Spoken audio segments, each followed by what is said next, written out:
Hello à tous et bon retour sur ma chaîne et pour les nouveaux bienvenus. Alors aujourd'hui pour cette deuxième vidéo, nous allons parler de la cérémonie de Miss France qui se déroulera ce samedi au Dôme à Marseille. Et comme vous avez pu le voir dans le titre, nous allons revenir sur le parcours des Miss France noires couronnées. Pour revenir sur l'histoire de ce concours, Miss France est le concours de beauté national fondé en 1920 par Maurice de Walef sous le titre de la plus belle femme de France. 34 ans plus tard, le comité Miss France est fondé en 1954 par Guy Lévy et présidé par Guy Rinaldo. Geneviève de Fontenay intègre le comité en tant que secrétaire générale la même année. En 1957, l'époux de cette dernière, Louis Poirot de Fontenay, devient le délégué général du comité. 5 ans plus tard, Geneviève deviendra alors son assistante. En 1981, Louis Poirot de Fontenay décède, son épouse associe leur fils, Xavier de Fontenay, et reprennent la présidence la même année. Elle organisait les concours régionaux et fournissait au comité Miss France les différentes Miss pour le concours national.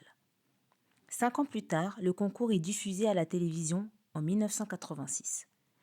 En février 92, 11 ans après le décès de Louis Poirot de Fontenay, Geneviève et son fils Xavier de Fontenay transforment l'organisation en société. Le 27 décembre 1992, 38 ans après la création du concours, la première femme noire est élue Miss France 1993. Elle s'appelle Véronique Delacruz, Miss Guadeloupe, et elle est élue au Palais des Congrès du CNIT, Paris-La Défense. Elle participera à Miss Monde 1993, dont elle sera 6e dauphine. Le 11 décembre 1999, la première métisse noire est élue Miss France 2000. Elle s'appelle Sonia Roland, Miss Bourgogne, et elle est élue à l'Hôtel de Ville de Paris. Elle devient également la première femme africaine à être couronnée Miss France. Elle participera à Miss Univers où elle se classera à la 9e place. En 2002, Geneviève et son fils Xavier de Fontenay vendent la partie commerciale et télévisuelle de leur entreprise à la société Endemol France qui produit des émissions comme la Star Academy. Toujours en 2002, le 14 décembre, la deuxième femme noire est élue Miss France 2003. Elle s'appelle Corinne Coman, Miss Guadeloupe, et elle est élue au Palais des Sports de Gerland à Lyon. Elle devient alors la deuxième femme noire guadeloupéenne à être couronnée Miss France. Malheureusement, elle ne participera pas à Miss Univers en raison de la révocation de la licence pour je ne sais quelle raison. Par contre, elle participera à Miss Europe 2003 où elle fera partie des demi-finalistes. Le 11 décembre 2004, la deuxième métisse noire est élue Miss France 2005. Elle s'appelle Cindy Fabre, Miss Normandie, et elle est élue au Centre international de congrès à Tours. Elle participera à Miss Univers 2005, dont elle sera malheureusement pas classée, et à Miss Europe 2005, dont elle sera 3e dauphine. Le 6 décembre 2008, la troisième métisse noire est élue Miss France 2009. Elle s'appelle Chloé Morteau, Miss Albigeois Midi-Pyrénées, et elle est élue au Grand Carrousel du Puy du Fou aux Épaisses. Elle participera à Miss Univers 2009, dont elle sera 5e dauphine, et à Miss Monde 2009, dont elle sera la 3e dauphine. Le 1er avril 2010, Geneviève de Fontenay annonce son départ de la société Miss France et rompt ses relations avec la société Endemol Productions, qui gère dorénavant elle-même l'organisation des élections des Miss régionales en prévision de l'élection nationale de Miss France.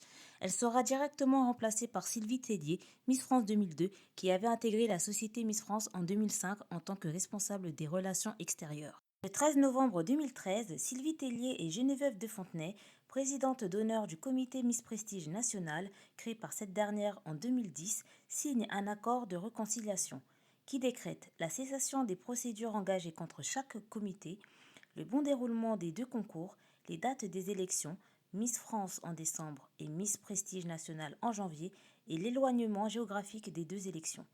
Le 7 décembre 2013, la quatrième métisse noire est élue Miss France 2014. Elle s'appelle Flora Coquerel, Miss Orléanais, et elle est élue au Zénith de Dijon. Elle participera à Miss Monde 2014 où elle ne sera pas placée dans le top 25 lors de l'élection. Pourtant, elle figurait dans le top 20 du challenge Top Model et dans le top 25 du challenge The People's Choice en marge du concours et terminait première de l'épreuve de l'interview face au jury. Elle participera également à Miss Univers 2015, dont elle sera la 3e dauphine. Ce classement est historique, puisque la France ne s'était pas classée si haut depuis Christiane Martel, élue Miss Univers en 1953 et obtient la 2e meilleure place d'une Française dans ce concours. Jusqu'à l'élection d'Iris Mittenard, Miss France 2016 et Miss Univers 2016, dont Flora a ouvert les portes de la victoire. Le 17 décembre 2016, la dernière et septième femme noire métisse à être élue Miss France 2017, elle s'appelle Alicia Eliès, Miss Guyane, et elle est élue à l'Arena de Montpellier. Elle participera à Miss Univers 2017, dont elle sera malheureusement pas classée. Est-ce qu'une Miss noire ou métisse sera couronnée Miss France 2020 ce samedi au Dôme à Marseille? Je ne pense pas. Cette année, il y a 6 candidates noires ou métisses sur 30. Miss Guadeloupe, Miss Guyane, Miss Martinique, Miss Mayotte, Miss Nouvelle-Calédonie, Miss Saint-Martin et Saint-Barthélemy. Par contre, il y a 4 candidates qui peuvent faire la différence et aller au top 15. Clémence Bottineau, Miss Guadeloupe, Dariana Abbé, Miss Guyane, Ambre Boza, Miss Martinique et Eva Labourdère, Miss Mayotte. La première candidate est celle de la Guadeloupe, Clémence Bottineau. Elle a 22 ans et mesure 1,75 m. Étudiante en première année de Master Histoire de l'Art à Paris-Sorbonne, elle aimerait devenir conservatrice du patrimoine dans le domaine de la mode. Elle a d'ailleurs confié avoir attendu avant de se présenter à l'élection de Miss Guadeloupe, car elle souhaitait avant toute chose se cultiver. Elle a eu raison car elle a remporté le test de culture générale du concours Miss France. La deuxième candidate est celle de la Guyane, Dariana Abbé. Elle a 21 ans et mesure 1,74 m. Étudiante en première année de formation d'esthétique, elle est inspirée par Flora Coquerel et ses actions humanitaires et rêve d'ouvrir son propre salon de beauté. Elle est également très engagée dans la lutte contre les violences faites aux femmes qui sont selon elle trop banalisées de nos jours. Elle parle également le créole et le français. La troisième candidate est celle de la Martinique, Ambre Boza. Elle a 21 ans et mesure 1,75 m. Étudiante en deuxième année d'école d'art et ambitionne de devenir artiste plasticienne dans le futur, elle est passionnée d'art plastique mais aussi de littérature. Elle est également sportive, elle pratique le fitness et a pratiqué la natation à haut niveau pendant 7 ans. Forte de ses origines antillaises, espagnoles et italiennes, Ambre Boza se définit comme une citoyenne du monde et souhaite œuvrer pour la revalorisation de nos richesses culturelles si elle est élue Miss France. La quatrième candidate est celle du Mayotte, Eva Labourdère. Elle a 19 ans et mesure 1,75 m. Étudiante en deuxième année de BTS MECP, métier esthétique, cosmétique et parfumerie avec option management, elle souhaiterait par la suite obtenir un bachelor en luxe, mode et design. Elle aimerait devenir community manager d'une marque de luxe et adore jouer du piano. Une véritable passionnée de tennis, une discipline qu'elle pratique depuis son plus jeune âge, elle estime, grâce au sport, avoir acquis une certaine détermination et persévérance. Mon avis est que ces 4 candidates iront au top 10. Concernant le top 5, je prédis la Guadeloupe première ou deuxième dauphine et soit la Martinique ou le Mayotte en position de quatrième dauphine. La couronne ira à Miss Picardie. Je tiens aussi à dire que mes prédictions ne sont pas des vérités absolues, je ne connais pas à l'avance le déroulement de la cérémonie. La France a-t-elle un problème avec les Miss France noires? Après l'élection de Sonia Rolland, elle a reçu près de 3000 lettres d'insultes, des menaces de mort, sa voiture est rayée du mot négresse et elle reçoit des enveloppes d'excréments avec le mot « Voilà ce que tu m'évoques quand je te vois à la télé ». Lors de l'élection de Flora Coquerel, une internaute raciste avait tweeté « Je ne suis pas raciste, mais ça devrait pas juste être ouvert aux blanches ?» Putain, une négresse, entre autres. Et elle a reçu des centaines de tweets et lettres d'injures et de fureur qui amènent son père à signer une tribune dans le journal Le Monde pour dénoncer le racisme ambiant.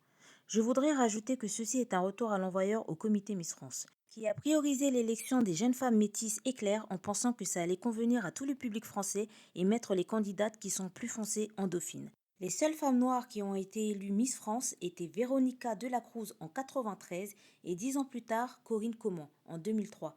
Malgré que la France est un meilleur élève que certains voisins européens comme la Croatie, l'Irlande et l'Islande qui ont élu leur première Miss Métis en 2017 pour la Croatie et tout juste cette année pour les 2 autres. En 2014, tout juste après l'élection de Miss France 2015 qui était Iris Mittener, le journaliste Gilles Verdez avait tweeté « Pour être élue Miss France, il est donc préférable d'être blanche que belle ?» Juste après, Flora Coquerel avait répondu à Gilles Verdez en défendant le comité Miss France. Le journaliste avait soutenu Miss Martinique 2014 qui s'est retrouvée première dauphine et n'a pas du tout apprécié que la candidate du Nord-Pas-de-Calais l'emporte. D'ailleurs, Gilles Verdez a toujours eu un problème avec les Miss France blanches. Mais moi, j'ai compris le stratagème de Madame Sylvie Tellier. Si vous avez remarqué, quand une femme blanche est élue, on met en première dauphine généralement une femme noire. Et la Miss France va à Miss Univers et la première dauphine va à Miss Monde. La majorité du temps, ça se passe comme ça. Or, à Miss Monde, une femme noire n'a aucune chance de gagner. Déjà parce que la présidente du concours Julia Morley en a rien à foutre des femmes noires, désolée d'être cash mais c'est la vérité, et qu'en plus son concours est à chaque fois organisé soit en Chine, en Afrique du Sud ou au Royaume-Uni, des pays qui n'avantagent pas les femmes noires. La première Miss Univers Great Britain a été élue tout juste l'année dernière, pour vous dire. Et pour finir, la dernière Miss Monde noire a été élue en 2001. Elle s'appelle Egbani Darigo et elle représentait le Nigeria. Même si Miss Monde a couronné 5 femmes noires comme Miss Univers juste avant l'élection de Zozibini Tunzi, l'écart des années entre Miss Monde et Miss Univers est impressionnant. Voilà, on arrive à la fin de la vidéo. J'espère qu'elle vous aura plu. N'hésitez pas à donner votre avis dans les commentaires et on se dit à samedi soir devant l'élection de Miss France 2020. N'hésitez pas à également me follow sur Twitter, I am Rodilyn. Je ferai un live tweet de la cérémonie. Bye!